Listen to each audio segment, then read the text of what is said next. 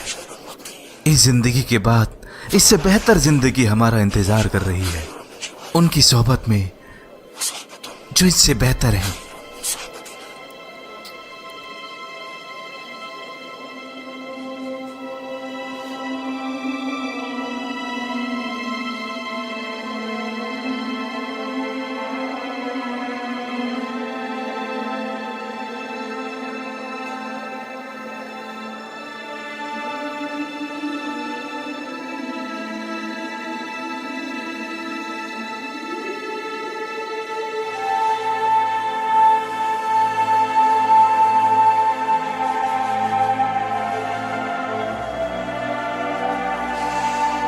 अस्तगफिरुल्लाह या अब्बा जी,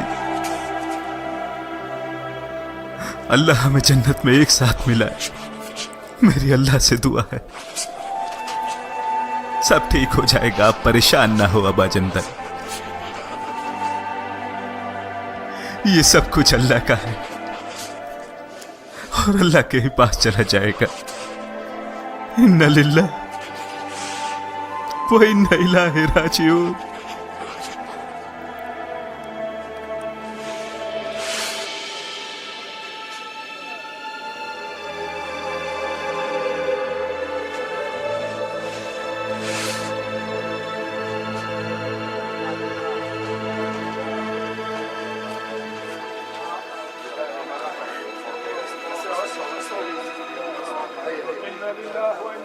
ये खत उमर की तरफ से है।